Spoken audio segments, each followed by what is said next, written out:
सुप्रभातम। आपका दिन शुभ हो, मंगलमय हो। मैं आप लोगों के सामने आज का विचार प्रस्तुत करने जा रहा हूँ, जो इस प्रकार से है। वेद ही नर धन्य है, परोपकारी अंग, बाटन वाले को लगे जो मेहंदी को रंग। ठीक है।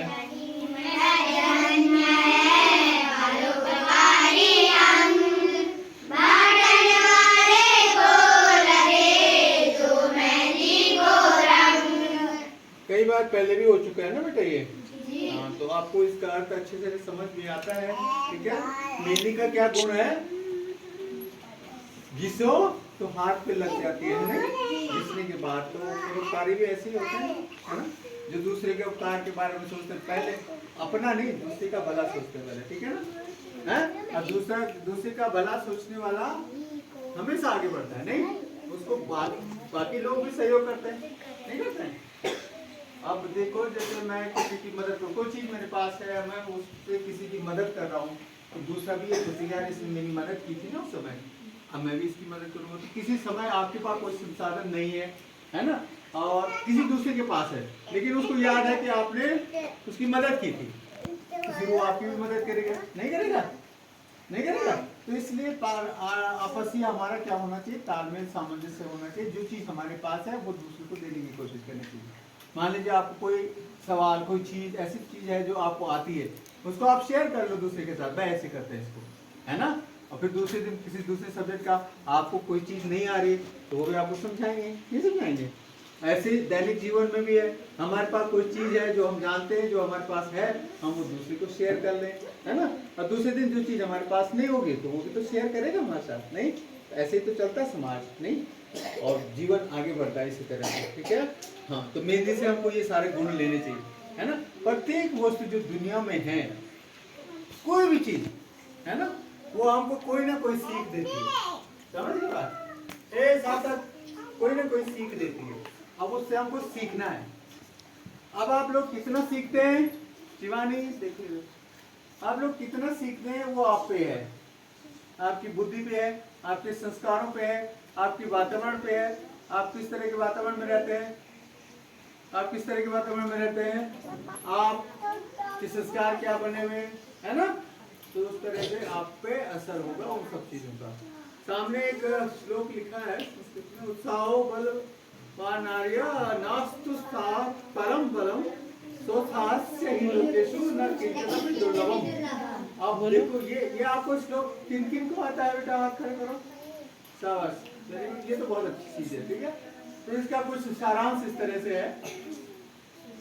उत्साह बलवान अर्थ है, मतलब उत्साह अगर है तो बल का प्रयोग आप अच्छी तरह से कर सकते हैं। उत्साह नहीं है तो आप कुछ नहीं कर सकते, बल होने पर भी कुछ नहीं कर सकते।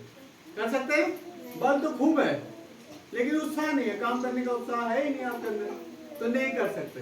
होमवर्क लिख दिया, गुरु जी ने होमवर्क दिया, उत्साह नहीं है काम करने का, तो होमवर्क की जो कॉपी है ना वो एज इट इज स्कूल में आ गई, जैसे लिखे थे होमवर्क वही आ गए, उत्साह ही नहीं, काम करने का उत्साह ही नहीं है ना। तो उस बुद्धि का, उस विवेक का, उसका क्या करना है? कुछ तो आप करते, कुछ तो करते जो आपके पास था कि भाई इस तरह से कुछ सूत्र ही लिख लेते, कुछ ऐसे कर लेते, है ना। तो आपका तो हिसाब किताब कुछ इस तरह से कुछ नहीं कर पाते, वैसे ही ले आना। तो आप पे कुछ ना कुछ उसका अपोजिट चल रहा है। आप श्लोक तो याद हो गया आपको, लेकिन आप इसके विरोधाभास में काम कर रहे हैं। होमवर्क लिख के गए, कोई उत्साह नहीं काम करने का, कुछ नहीं, फायदा ही नहीं है।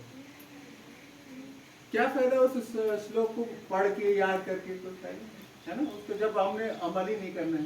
ठीक है ना। अब अगर उत्साह नहीं है तो बल का भी क्या करना है, बुद्धि का भी क्या करना है?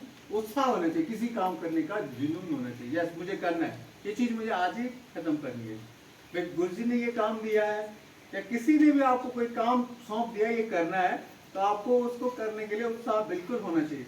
बिना उत्साह के आप कर ही नहीं सकते। आपके अंदर बुद्धि भी है, बल भी है, विवेक भी है, लेकिन आप उत्साह ही नहीं है, तो बिना उत्साह के आप कर नहीं सकते। ठीक है ना। तो इसलिए ये कहा गया कि उत्साह का होना बहुत जरूरी है। और जिसके अंदर ये सब चीजें हैं, उत्साह है ना, तो बल तो काम आएगा, उसकी बुद्धि भी आएगा, विवेक भी आएगा, और उसके लिए इस संसार में कोई भी चीज दुर्लभ नहीं है। आप जो चाहो पा सकते हो। कल के दिन में आपको क्या करना है? अच्छी नौकरी पानी, अच्छा बिजनेस करना है ना, या अच्छा काम करना समाज के लिए, तो बिना उत्साह के नहीं होगा। सुन लिया? बल विद्या विवेक बुद्धि होने के बाद भी आप बिना उत्साह के कुछ नहीं कर सकते। उत्साह होना बहुत जरूरी है। ठीक है बेटा, इस श्लोक को आप अपने जीवन में उतारो ना। यार गुरु जी रोज बताते हैं, यहाँ पे रोज आपको स्पीच होता नहीं होता है, आज का विचार भी होता है, सामने से भी होता है, इधर भी होता है, सब कुछ भरा पड़ा है आपके पास। ये सब देखो क्या लिखा हुआ है, सारे देखा आपने कितना लिखा पड़ा है यहाँ पे, नहीं है? तो सबसे सीखने की बात है, सबसे आप सीख ले सकते हो। यहाँ इस बोर्ड से, उस बोर्ड से, जो बिल्डिंग पे सारी जगह लिखा हुआ है, किताबों में लिखा है, आपको समझाया जाता है रोज। सबसे बड़ी बात आपके टीचर्स भी समझाते हैं, ठीक है? तो ये आपको ध्यान में रखना बेटा, उत्साह होना चाहिए, जुनून होना चाहिए, काम करने का ललक होनी चाहिए कि मुझे हाँ करना है। ठीक है ना? एक दो बच्चे हैं जो फोन करते हैं, सर आज आपने होमवर्क नहीं दिया, आप दे दो। तो देखो उनमें उत्साह है ना, तो वो देखना आपके सामने सामने वो अच्छे से एक्सेल करेंगे, कल को वो भविष्य का अच्छा उज्जवल है। ठीक है ना? तो जो बच्चे करते हैं इसका मतलब वो निश्चित तौर पे आगे बढ़ेंगे जीवन में, निश्चित तौर पे बढ़ेंगे। ठीक है? दूसरा आपको महासागरों के बारे में कल बात हुई थी। और प्रशांत महासागर सबसे गहरा महासागर कल बताया था, वो जीके में याद। प्रशांत महासागर सबसे गहरा और सबसे बड़ा है, पता है ना आपको? कितने महासागर बताए थे? 7 महासागर। अब 7 बताए थे कि 5 बताए थे भाई? महाद्वीप कितने हैं? 7 महाद्वीप। महासागर 5। अब उसमें सबसे